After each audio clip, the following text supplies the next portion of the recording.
Hello everyone, and welcome to Dev Tricks and Secrets. Today we're going to be taking a look at 20 of them across the Black Ops 3 Zombies maps, stretching, of course, from Shadows of Evil all the way to Revelations. For right now, we're going to ignore the Giant because we kinda just covered it in the Dev Tricks and Secrets episode for World at War, so go check that out if you haven't yet. This series is really just a way to celebrate the development of these maps and take a little deep dive into how some of these spaces were constructed. And if you enjoy any of it, then leave a like down below, it helps me out a ton. And of course, make sure you subscribe so you can come back for more, but let's get right into it.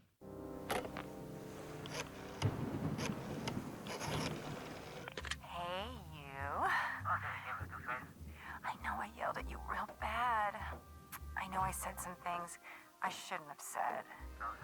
I mean, they know about my dancing, but those pictures. What do you say? You bring over those prints and we can make up. For our first little dev trick, if we go underneath the map right here, underneath the first door in Shadows of Evil, we can find all of the Easter egg quest items. Which, it's kind of hard to get them all to load in, but here they are. We got the 4 gate worms right there, and then all of the tentacles, and the hairpiece, and all that stuff here. Which, something that's kind of funny about this is I can just pick up all of the gate worms ahead of time without doing any of the rituals, and it will even trigger the voice lines. This thing alive? Do I need to feed it?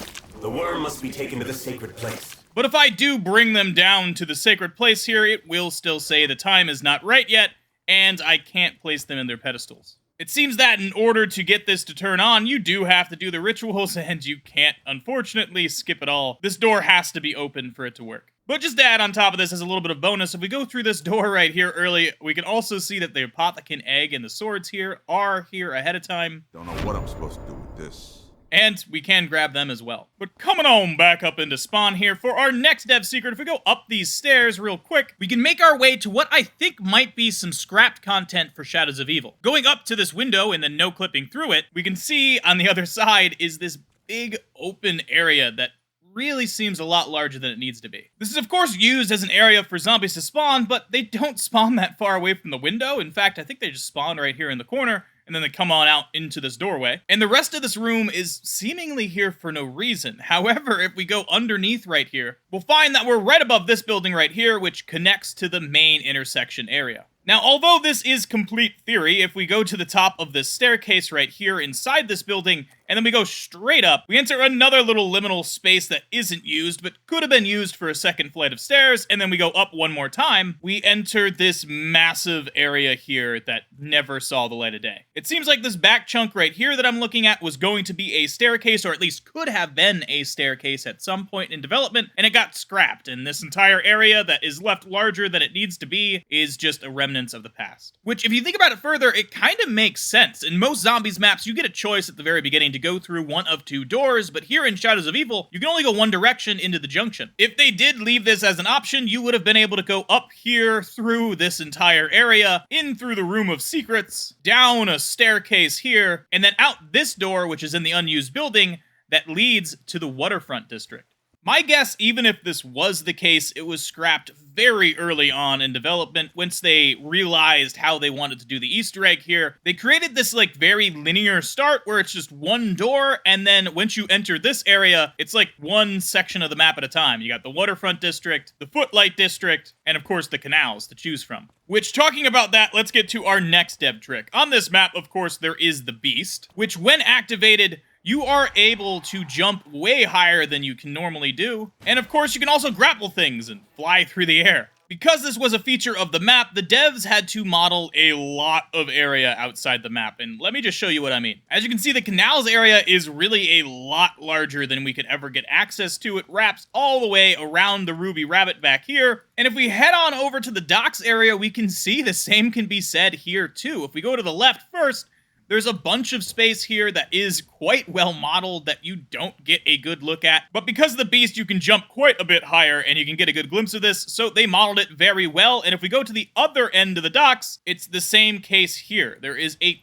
ton of stuff here that you can barely see from all the way over there in playable space. And here at the Footlight District, the same story can be told. There is a bunch of streets here that continue way further than they need to. And they do have some pretty damn good detailing to them as well. It's really cool to see some of this. Even though here around the corner, for instance, It's extremely liminal. And if we follow the line here for the train car, it goes back and then through this building towards spawn, but below us, well, below us is what could have been a connection for the Footlight District into the canals. As you can see here, the canals actually start down here, and they continue further, and there is a pathway alongside them that would have connected back towards here to the Ruby Rabbit. There is a lot of really cool details like that, and of course, as you can see, all of the rooftops, for the most part in this game, are modeled because of that beast as well. And what we saw right there is actually our next dev trick. As you can see, this area was not loaded in before we actually came here, before the game knew that I was in this area. And that's because there is some very aggressive culling going on this map. To be able to make it work, I suppose, probably on old generation consoles. I'm not exactly sure if like the Xbox One, PS4 generation area could handle it all being loaded in at a time, but for sure the Xbox 360 and the PS3 could not. But as you can see, what's going on is, say, over there with the Footlight District, it is completely unloaded, but if I go towards it, well, of course, when I get close enough and the game knows that I'm in playable space, it loads in the entire area all at once. This all happens client-side, and it's independent of whether you're in multiplayer or not, so this is only for you, it's not for other players around the map. And it does happen over here at the canals as well, although it's not nearly as bad, but, I mean, the entire Ruby Rabbit does disappear. So, I mean, I suppose there is that.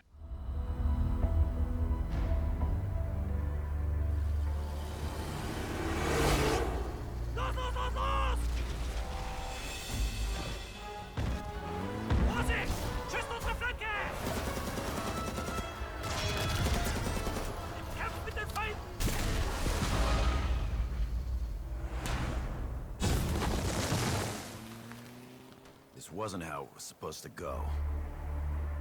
For our first dev secret here on Derisendrach, if we look out into the distance here and wait 60 seconds, a little orb will spawn in above those mountains and start orbiting the map, as long as you have that area on your screen 60 seconds after the start of the match. This little orb is supposed to be the Cryo pod for Dempsey, of course, it's Easter egg related, and this Cryo pod quite literally is just an orb. It's a 2D texture that constantly faces the player. I mean, it's not even three-dimensional. But a huge shout out to the Glitching Queen and her community, because beforehand, this was not known. Some people had reports that there was an orb in their match and they didn't know how it happened or how it got there, but it turns out that the solution is actually really easy. For our next dev secret here on DE, if we come on down into the Undercroft and go on over here, of course, we're met with a teleporter, which looks a lot like the one from the Giant. And of course, it has significance in the Easter egg with what's behind right here. But that's not its only connection with the Easter egg. There is a black and white version of this room right beyond it, which you go to in an Easter egg step. I find it really cool that they actually made a completely separate room for this. And of course, the door doesn't lead anywhere. It's just this like really wavy black texture. It's really cool to see them side by side here and how they literally just copied the room, pasted it over here, and changed the coloring inside of it. But if we take a look past this black and white teleporter room, well, we see this, which looks kind of strange, right? Well, if we go inside of it, of course, this is the boss fight arena. It's actually out here outside the map, and when we go in it ahead of time, well, the snow is still falling. This area is essentially a big dome here with a black box surrounding it, although it's kind of hard to get that black box to spawn in. Oh, there we go. Yeah, now you can see, well, I mean, you see darkness. And then in the middle here, which is not loaded in right now, but if we get close to it, is that dome. The dome, of course, that you play in and defeat the boss. I always love seeing how these separate rooms and zombies are constructed, and of course to see where they are. It turns out this one is just underneath the mountains right there, behind the church down here that's turned into a command center.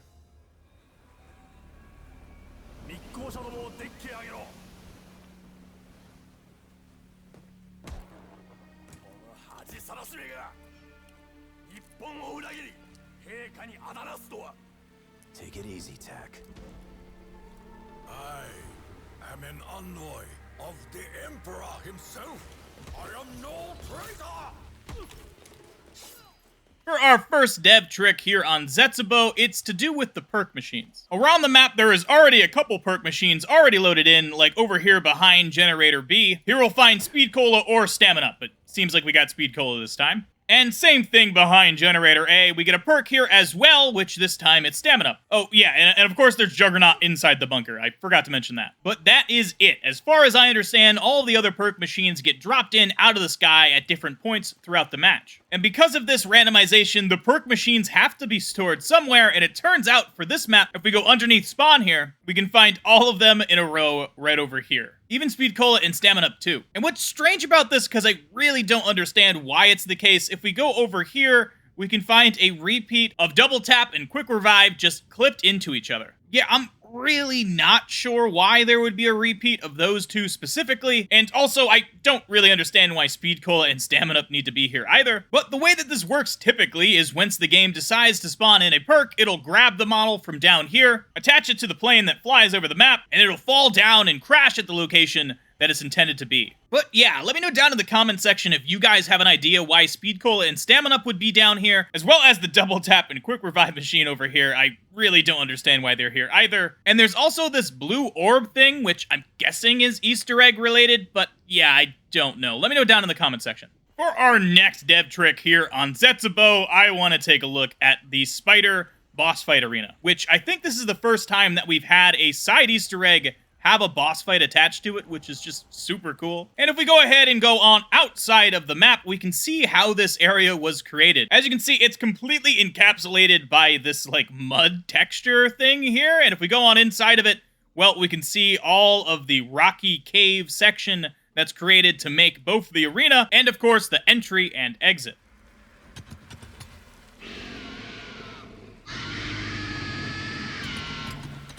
What a magnificent creature, oh my god. When it comes to the little den that she crawls out of, if we go on back, we can see, well, it's just a little hallway with a whole bunch of webs in it that leads to absolutely nothing. Just a bunch of rocks and a hole on out back towards, well, this. Really cool to see how all this works, but unfortunately ahead of time, her model is not actually stored anywhere underground. At least that I could see. It must be really far outside the map, and on Black Ops 3, when you go outside the map really far, well, the sun volume is very short and everything just turns white, so you can't really find things very well. So yeah, not sure where she is ahead of time, but really cool to see how she spawns in and how this area is constructed. And to sort of segue from this, we can also take a look at how the bunker is constructed, which is just a massive sheet of concrete here over it. And underneath, well, you can see it's just a whole bunch of rooms that looks very liminal from this perspective. But if we go ahead and make our way to the elevator inside the bunker, we can no-clip on into it and down the elevator shaft. When you come here early, all of the interaction with the area is turned off, which means I can't actually get past here legitimately. I do have to no-clip past all of these and then into the final boss fight arena, which the boss... That is most unfortunate looking creature. ...is here in front of me. This is a really cool thing to see ahead of time, and as you can see, the area does know I'm here, and it is spawning in a whole bunch of zombies. And this guy's doing his animations, too, which is cool. But all of its little hitboxes and stuff like that are all turned off. I would not be able to complete this boss fight ahead of time. But we can no-clip on back here, so let's go ahead and show you guys this as well. It's a really cool little space, and you can see where Takio has been living this entire time.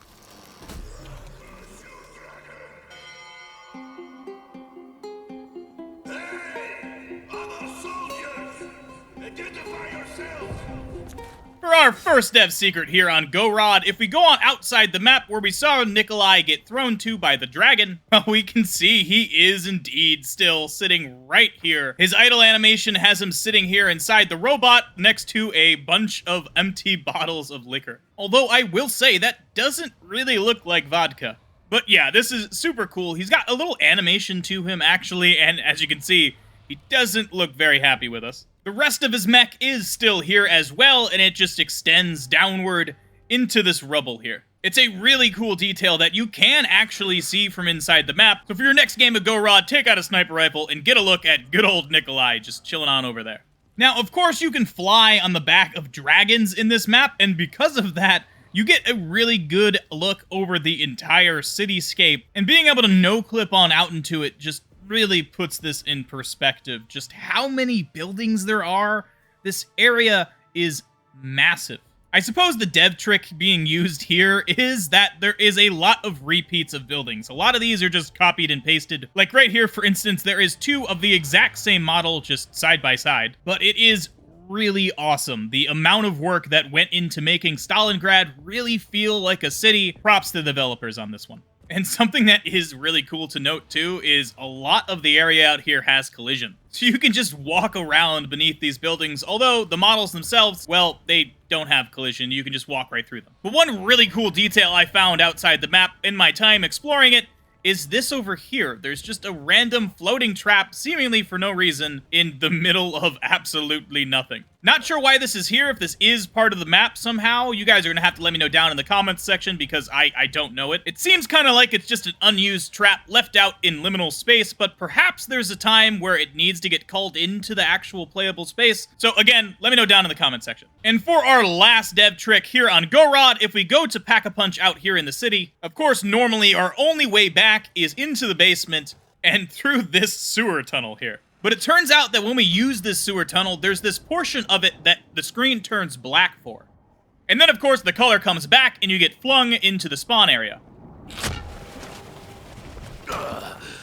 I'm so sick of sewers. Using NoClip, we can see that although it does feel like you travel quite a long distance, this first tunnel just ends right here at a wall. And then you are teleported all the way through this entire space to this tunnel, way over here in the distance, that just spits you back into the map. I guess the developers just figured that traveling the entire distance was way too much and there really wasn't a point to it, so they added this cool little section where you're tumbling through the sewers, and then they teleported you to the endpoint. Which I do think this might not have originally been the plan, because if we go to the pipe that is for the Easter egg that brings you to the boss fight, we can follow it and see that, well, it does lead you from Sofia all the way to the boss fight arena without any teleportation. And just as a little cherry on top for Gorod, if we go underneath the spawn here, we can see that a bunch of Easter egg parts are just chilling under the map, just like they were in Shadows of Evil.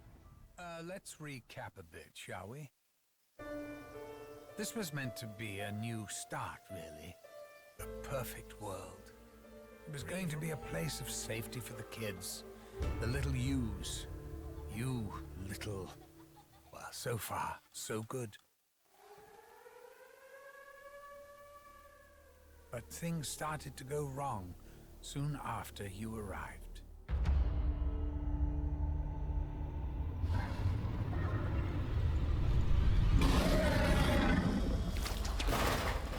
We put our fates in the hands of a madman. Truly, we have reaped what we have sown. For our first dev secret on Revelations, it has to do with, of course, Dr. Monty's house. It would just be an absolute shame if this wasn't included in the video, and it turns out that the entire interior space does exist here for Dr. Monty's house, although as you can see, it's not exactly modeled. Of course, the reason that this is all here is it's used in the intro cutscene for the map. In fact, there's even a basement in that intro cutscene, which we can find if we go on over here, drop on down, there is that space here as well. And I will say, one of the cooler things about this space, although it doesn't exactly have a staircase, if we go on up to the second floor, this entire space is here too, and a lot of it wasn't even used for the intro cutscene, although this hallway right here was. And of course, the doorway right here, well, if we go inside of it, we enter Samantha's bedroom. Complete in all with the drawing on the floor, and a whole lot of little Easter eggs scattered about. Not to mention the elusive Thompson wall buy that, unfortunately, you can't get unless you do that little side Easter egg step for it. And rooms like this one right here, which I would assume would be Dr. Monty's bedroom, well, it's not fully completed, but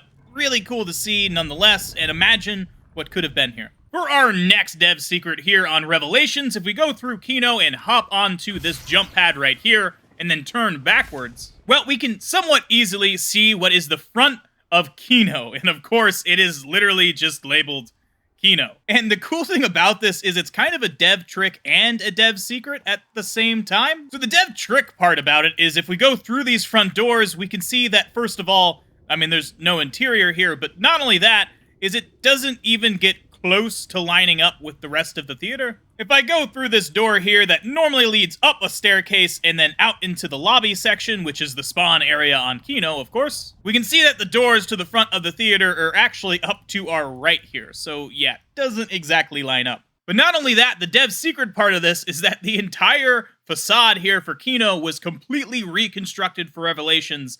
And in Black Ops 1, as you can see right here, well, the front of this theater didn't exist at all. There was no modeling to it. There really wasn't very many textures. This is all you had. So yeah, this will forever be one of my favorite parts of this map. Let me know down in the comment section what yours was. But here in the Kino portion of the map leads us to our next dev secret, and that's right over here. Normally, of course, in Kino, through this door right here is a staircase that leads you up and down into the alley. And as you can see, well, the area that contains that staircase is here, but not only that, so is the staircase itself. Although, of course, it's not exactly textured, it is indeed here. We do have collision with it, and it just leads us out of the map to nowhere. This really shows that what they did for Revelations was take that Zombies Chronicles version of Kino and just put it here in Revelations, make some changes to it, delete some assets such as the texture here for the staircase, and make it work for this final DLC 4 map. This can be seen even further if we check out this window location that is unused, of course, in Revelations, but in Kino it definitely is. And paying attention to its shape here, as well as some of its modeling, if we go back inside of the map, and then go through this window that did not exist in Kino, well, it's the exact same window location, just moved over, and even some of the modeling is the same, although it's definitely has a little bit of a change up. This kind of stuff is really cool to me. I love taking a peek into the development of a map like this, and if you do too, leave a like down below, helps me out a ton, but let's continue on to the next one. For our next dev trick, if we go on into the DE room, which has that low-grav pyramid in it, and then no-clip underneath the map, we can find a couple of blue boxes here, seemingly for no reason. But after a lot of thought, I'm pretty sure I know what these are, and I will test this out in a future series, so stay tuned for that. But I'm almost positive at this point that these are dev cubes, and what they're doing is essentially storing assets for the game, so this area can be turned into the boss fight arena after you complete the Easter egg. Although I'm not 100% sure about this, and the only way to be is to continue this and answer the question in a future series, I do find it really awesome that these two cubes are just stored down here and most people have no idea that they are. But as a little bonus, because there is a possibility that I'm wrong about this, I just want to show you guys what happens when you buy one of these doors. So of course when you purchase it, the door itself as well as all those little other parts just seem to go into the walls, and it turns out the door is stored down here as well as all of those little pieces along the wall. And for instance, this one that connects back to the Kino area, well, it's also stored underneath the map, and it glitches into the back wall here, which is actually part of this window location. If we go in and look around, there's the door right there. So the next time that you play Revelations, if you have one guy chill down here, you can definitely watch that door just clip right on down into the wall. For our next dev secret, it has to do with the origin section of the map over here. If we hop ourselves on down to where Speed Colon normally is in the map, and we go across here to the generator and turn left, of course, we see a pathway that is not normally there in Origins. Normally above this is where the tank track location is, just covering the top here. But in Revelations, this area is quite a bit different, although there does seem to be a random truck model here, which is kind of cool. But anyway, the secret part about this is the fact that this pathway right here that we're walking down is kind of a cut content / secret of Origins. In Black Ops 2 Origins, there was this massive trench outside the map that would have led up to the same position that it does here in Revelations. My assumption is at the moment that this was used for the intro cutscene of Origins, although it definitely makes you speculate whether they were planning to have this connect to the generator area up top, just like it does here in Revelations. So this is kind of one of those little dev secrets that's like a if you know kind of thing, and I just find that super cool. I hope you guys do as well. For our last dev trick, of course, to activate Pack-a-Punch on this map, you have to use every single one of these corruption engines found around different areas. And then you go here to Nocturne Toten and hit this panel here, and the big old Apothican comes on up and you enter its mouth. But if we go ahead and no-clip on out and then straight downward, we find ourselves a massive red brick wall, which if we go on inside of it, we can see it's actually a big cube that contains the entire stomach area of the Apothican, and of course, the Pack-a-Punch itself. When you come here ahead of time, the Pack-a-Punch is actually in its location down here, and it says, well, you must turn on the power first, so unfortunately you can't use it without doing so. But there still is that other model for the Pack-a-Punch machine up here as well, so there's actually 2 Pack-a-Punch machines on the map, although only one of them works, of course. But yeah, taking a look at this area from this perspective is so cool, man. You can even see the little jets that you take to get out of here, just leading up to absolutely nowhere. It's a super cool experience, and if you got Black Ops 3 on Steam, I definitely recommend that you check it out. But that is it for this episode of Dev Tricks and Secrets, ladies and gentlemen. I hope you guys enjoyed, and if you did, leave a like down below. It helps me out a ton. And of course, subscribe so you can come back for more. There's tons more dev tricks and secrets in Black Ops 3, as well as other games too, and I can't wait to cover them all. And with that out of the way, you can click one of the videos on your screen right now if you want to watch more of my content, but if not, I'll catch you guys in the next one. Stay awesome, and peace out.